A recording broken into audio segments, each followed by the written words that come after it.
पहले हम डेफिनेशन करेंगे सेट की कि ये सेट क्या होता है।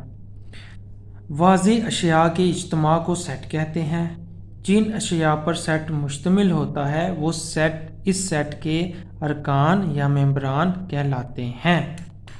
तो सेट क्या होता है? वाज़े अशिया का जो इज्तमा है उसको हम सेट बोलते हैं। जैसे मिसाल के तौर पर मैं एक सेट लिखता हूँ यहाँ पर, सेट ए। लेट्स से इसमें एलिमेंट्स है 1 2 3। ये एक सेट है।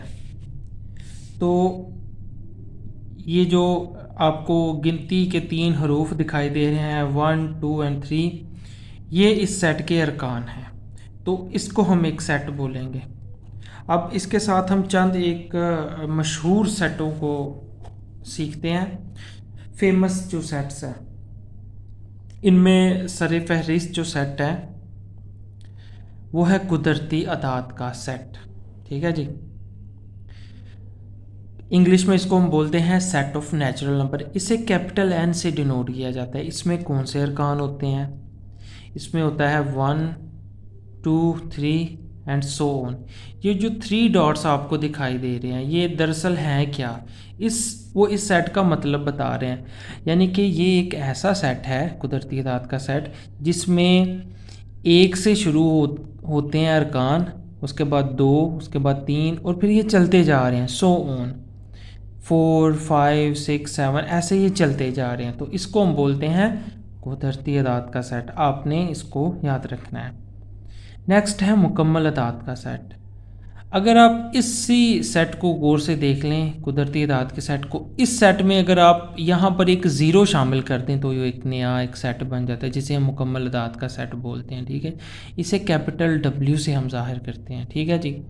ये ज़ीरो से शुरू होता है, 0 1 2 3 4 5 6 ऐसे चलते जाते हैं। ठीक है, ये है मुकम्मल अदाद का सेट। नेक्स्ट है हमारे पास आगे सही अदाद का सेट, यानी कि इसमें कौन से एलिमेंट्स होते हैं? कैपिटल Z से इसको ज़ाहिर किया जाता है। इसमें कुदरती अदाद भी शामिल होते हैं। इसमें ज़ीरो शामिल हो गया, मुकम्मल अदाद का भी सेट बन गया। इसमें अगर आप -1 -2 -3 यानी कि नेगेटिव के कुदरती जो मनफी कुदरती अदाद है, अगर आप वो भी शामिल कर दें, यानी कि 1 2 3 गिनती के साथ अगर आप माइनस भी लगा दें, उन सब को एक सेट में बंद करते तो जो नया सेट बनेगा उसे हम बोलेंगे सही अदाद का सेट। ठीक हो गया जी। तो नेक्स्ट है हमारे पास मुफरत अदाद का सेट। कैपिटल P से उसको डिनोट किया जाता है। इसमें कौन से अरकान होते हैं? सबसे पहले तो आप देख लेंगे ये मुफरत अदाद होते कौन से हैं, आपको पता होना चाहिए। ठीक है, आप पहले पढ़ चुके हैं।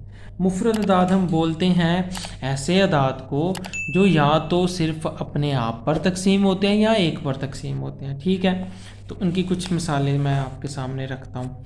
ऐसे कौन से अदाद हैं? सबसे पहले हम बात कर लेते हैं 2 की। 1 की तो बात नहीं कर सकते ना। तो 2 एक ऐसा अदद है जो सिर्फ 2 पर ही डिवाइड होता है। ठीक है, 2 के अलावा किसी और अदद पर वो डिवाइड नहीं होता। ठीक है, आगे हम बात कर लेते हैं 3 भी एक ऐसा अदद है जो सिर्फ खुद पर ही तकसीम होता है। 1 पर तो सारी अदाद हो सकती है, इसलिए हम 1 की बात नहीं करेंगे। अगर अब मैं 4 की बात करूं तो 4 अपने आप पर तो डिवाइड होता ही है, लेकिन 2 पर भी डिवाइड होता है। देखें कैसे, 4 को आप लिखते हैं 2 2 2 4 होता है। ठीक है जी, देखें ये 2 पर डिवाइड हो गया, तो ये तो मुफरद अदद नहीं हो सकता। आगे 5 आ गया। इसी तरह 6 भी नहीं हो सकता। वजह क्या है कि 6 भी 2 पे डिवाइड हो जाएगा। यहाँ पर हम एक बात हस कर सकते हैं कि जितने भी जुफ्त अदाद हैं, जुफ्त अदाद समझते हैं, 2 4 6 8 10, ठीक है, ये कभी भी मुफरद अदाद नहीं हो सकते क्योंकि ये सारे 2 पर तकसीम हो जाते हैं सिवाय इस 2 के। ठीक है जी। तो इसका सेट क्या बन जाता है? ये देखें 2, उसके बाद 3, उसके बाद 5 6 नहीं हो सकता, उसके बाद 7 के बाद 8 नहीं हो सकता, 9 भी 3 पे हो सकता है, 10 2 पे होता है डिवाइड। ठीक है, उसके बाद 11 और इस तरह से ये अदाद चलते जाते हैं। इसके बाद हमारे पास आ जाते हैं ताकदात का सेट आ गया है। ताकदात के सेट को हम कैपिटल O से डिनोट करते हैं, O से ज़ाहिर किया जाता है। इसमें कौन से अरकान होते हैं? 1 3 5 उसके बाद क्या होगा जी, बिल्कुल 7, उसके बाद 9, बिल्कुल सही है, उसके बाद 11, 13, इस तरह से ये सेट चलता जाएगा। साथ में प्लस वाले भी आ जाएंगे और माइनस वाले भी आ जाएंगे, ठीक है। ये इसे हम बोलते हैं ताकदात का सेट। उसके बाद आ जाता है जुफ्त अदाद का सेट, इंग्लिश में इसे हम बोलते हैं even, the set of even number.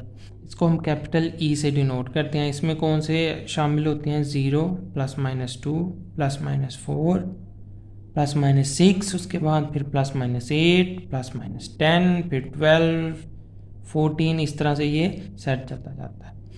इस सेट को हम बोलते हैं जुफ्त अदाद का सेट। लास्ट पर है हमारे पास नातक अदाद का सेट, ठीक है।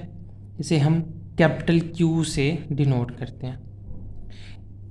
इसको इस फॉर्म में लिखा गया है P/Q की फॉर्म में, ठीक है। इसको कैसे लिखा गया है? P/Q की फॉर्म में। अच्छा, यानी कि इसमें ऐसे अरकान आएंगे जिसे हम बटे में लिख सकते हैं। P/Q का मतलब है कि बटे में लिखे हुए अदाद हों। उसमें P और Q के बारे में बता दिया कि ये सेट ऑफ इंटीजर्स में से होने चाहिए, यानी कि ये सही अदाद में से, यानी कि इस सेट में से कोई से 2 अदद हों जिनको हम इस बटे में लिख सकें। लेकिन उस पर एक शर्त ये होनी चाहिए कि जो नीचे है ना, नीचे ज़ीरो नहीं होने चाहिए, ठीक है। मतलब Q कभी ज़ीरो नहीं हो सकता, ये भी डेफिनेशन में शामिल है। तो ऐसे तमाम सेट को अगर हम बंद कर दें तो हम उसको हम बोलेंगे, ऐसे सेट को बोलेंगे नातक अदाद का सेट, ठीक है जी।